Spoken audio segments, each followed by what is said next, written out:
Hi, ಎಲ್ಲರಿಗೂ ನಮಸ್ಕಾರ. Welcome to my YouTube channel. ಇವತ್ತು ಸೂಪರ್ ಫುಡ್ ಅಂತಲೇ ಹೇಳುವಂಥ ಈ ಕುಂಬಳಕಾಯಿಯ ಸಾಂಬಾರನ್ನು ಮಾಡ್ತಾ ಇದ್ದೇನೆ. ಮೊದಲಿಗೆ ಇದರ ಸಿಪ್ಪೆ ತೆಗೆದು ಕಟ್ ಮಾಡಿಕೊಳ್ಳೋಣ. ಬೀಜ ಮತ್ತು ಸಿಪ್ಪೆಯನ್ನು ತೆಗೆದು ಕಟ್ ಮಾಡಿಕೊಳ್ಳೋಣ.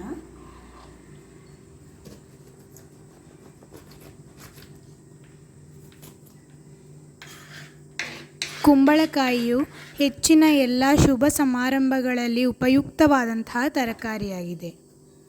ಶ್ರಾದ್ದ ಮುಂತಾದ ಅಪರ ಕ್ರಿಯೆಗಳಲ್ಲೂ ಇದನ್ನು ಉಪಯೋಗಿಸುತ್ತಾರೆ. ಇದರಿಂದ ದೋಸೆ, ಸಾಂಬಾರು, ಪಲ್ಯ, ಪಾಯಸ, ಹಲ್ವ ಹೀಗೆ ಅನೇಕ ಅಡುಗೆಗಳನ್ನು ಮಾಡಬಹುದು. ಇದರಲ್ಲಿ ಜಾಸ್ತಿ ನೀರಿನಂಶವೇ ಇರುವಂಥದ್ದು, ಆರೋಗ್ಯಕ್ಕೆ ತುಂಬ ಒಳ್ಳೆಯದು. ನಾನು ಈಗಾಗಲೇ ಇದರದ್ದು ಒಂದು ವಿಡಿಯೋ ಹಾಕಿದ್ದೇನೆ. ಕುಂಬಳಕಾಯಿ ಜ್ಯೂಸು, ಬೆಳಗ್ಗೆ ಖಾಲಿ ಹೊಟ್ಟೆಯಲ್ಲಿ ಕುಡಿಯುವಂತಹ ಕುಂಬಳಕಾಯಿ ಜ್ಯೂಸು, ಅದು ಕೂಡ ಡಿಟಾಕ್ಸ್ ಡ್ರಿಂಕ್ ಅಂತಲೇ ಹೇಳ್ಬೋದು. ಆರೋಗ್ಯಕ್ಕೆ ತುಂಬ ಒಳ್ಳೆಯದು. ಇವತ್ತು ಕುಂಬಳಕಾಯಿಯಿಂದ ಸಾಂಬಾರು ಮಾಡುವ. ಬೀಜ ಎಲ್ಲ ತೆಗೆದಾಯಿತು. ಈಗ ಸಿಪ್ಪೆ ತೆಗೆಯುವ.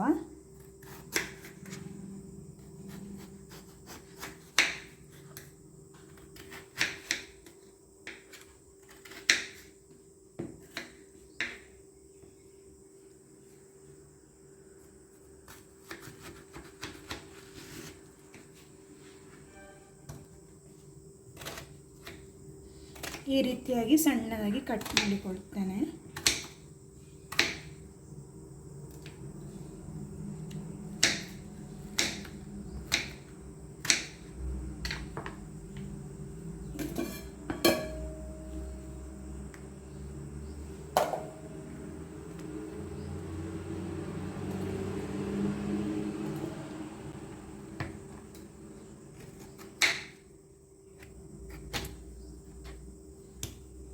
ನೀರಿನಂಶ ಇರುವುದರಿಂದ ಕೈ ಜಾರಿ ಹೋಗ್ತಾ ಉಂಟು. ನಿಧಾನವಾಗಿ ಜಾಗರೂಕರಾಗಿ ಇದನ್ನು ಕಟ್ ಮಾಡಿ.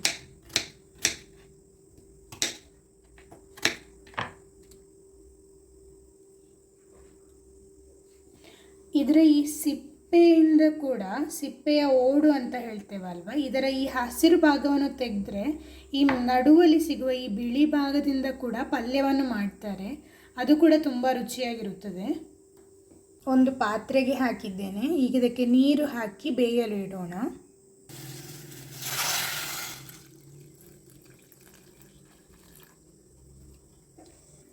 ಕುಂಬಳಕಾಯಿ ಹೋಳುಗಳೆಲ್ಲ ಚೆನ್ನಾಗಿ ಬೇಯಲಿ.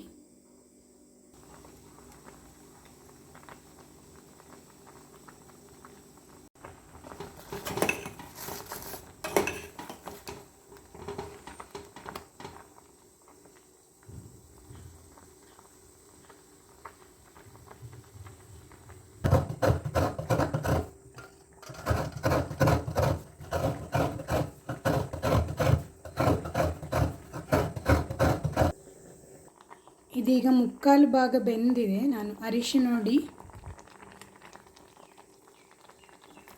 ಉಪ್ಪು ಮತ್ತು ಬೆಲ್ಲವನ್ನು ಹಾಕ್ತೇನೆ. ಬೆಲ್ಲ ಚೆನ್ನಾಗಿ ಮಿಕ್ಸ್ ಮಾಡುವ. ತೆಂಗಿನ ತುರಿ ಮತ್ತು ಮಸಾಲೆ ಪದಾರ್ಥಗಳಿಲ್ಲಿ ಹಾಕಿದ್ದೇನೆ. ಇದನ್ನೀಗ ಹುರಿದುಕೊಳ್ಳೋಣ. ನಾನು ಮಸಾಲೆ ಹುರಿಯುವಾಗ ಸ್ವಲ್ಪ ತೊಗರಿಬೇಳೆಯನ್ನು ಕೂಡ ಹಾಕ್ತಾ ಇದ್ದೇನೆ. ಇದು ರುಚಿ ಇನ್ನೂ ಹೆಚ್ಚು ಮಾಡುತ್ತದೆ. ಸಾಂಬಾರಿಗೆ ಕುಂಬಳಕಾಯಿಯ ಜೊತೆಗೆ ನಾವು ತೊಗರಿಬೇಳೆಯನ್ನು ಕೂಡ ಹಾಕಿಕೊಳ್ಳಬಹುದು. ಇಲ್ಲವಾದಲ್ಲಿ ಈ ರೀತಿಯಾಗಿ ಮಸಾಲೆಯನ್ನು ಹುರಿದುಕೊಳ್ಳುವಾಗ ಹಾಕಿಕೊಳ್ಳಬಹುದು.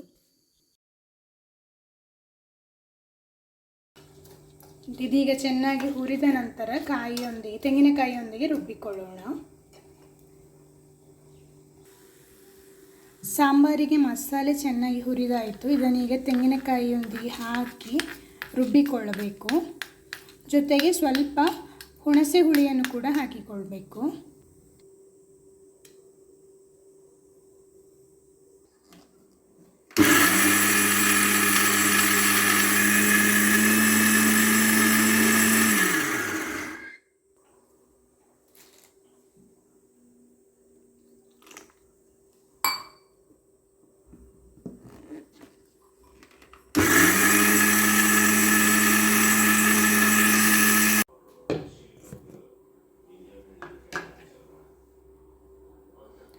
ಮಸಾಲೆ ರೆಡಿ ಆಯಿತು ಸಾಂಬಾರಿಗೆ. ಕುಂಬಳಕಾಯಿ ಹೋಳುಗಳು ಕೂಡ ತುಂಬ ಚೆನ್ನಾಗಿ ಬೆಂದಿದೆ, ನೀವಿಲ್ಲಿ ನೋಡ್ತಾ ಇದ್ದೀರಾ. ಈಗ ಮಸಾಲೆಯನ್ನು ಇದಕ್ಕೆ ಹಾಕೋಣ. ರುಬ್ಬಿರುವ ಮಸಾಲವನ್ನು ಇದಕ್ಕೆ ಈಗ ಹಾಕಿಕೊಳ್ಳೋಣ.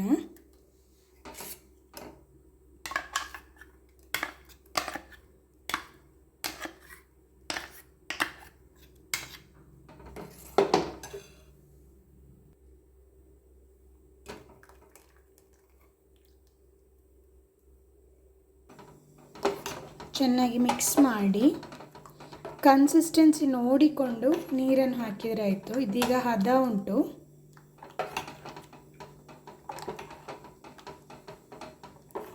ಸಾಂಬಾರು ಚೆನ್ನಾಗಿ ಕುದಿಯಲಿ.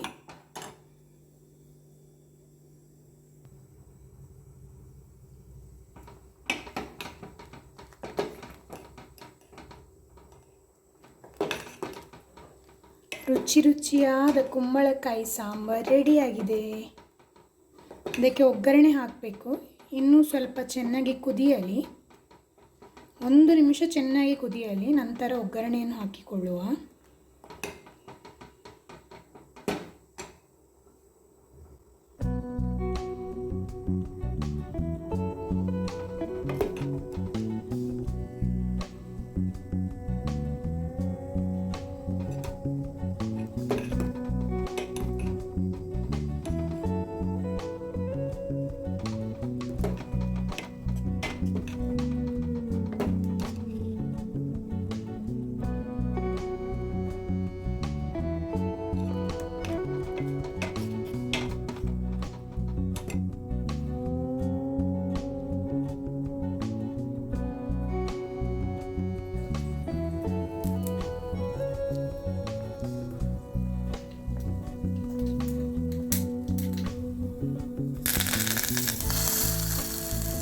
ರುಚಿಯಾದ ಕುಂಬಳಕಾಯಿ ಸಾಂಬಾರು ಸಿದ್ಧವಾಗಿದೆ.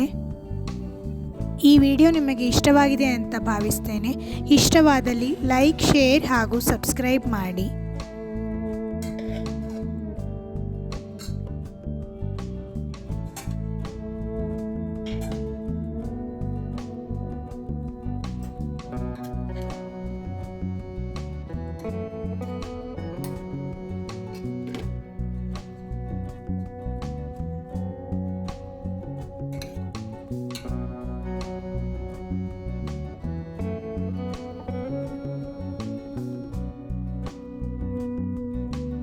ನಿಮ್ಮಲ್ಲಿಯೂ ಕುಂಬಳಕಾಯಿ ಇದ್ದರೆ ಈ ರೀತಿಯಾಗಿ ಸಾಂಬಾರನ್ನು ಮಾಡಿ ಸವಿಯಿರಿ. ಮುಂದಿನ ವಿಡಿಯೋದಲ್ಲಿ ಸಿಗೋಣ. ಧನ್ಯವಾದಗಳು.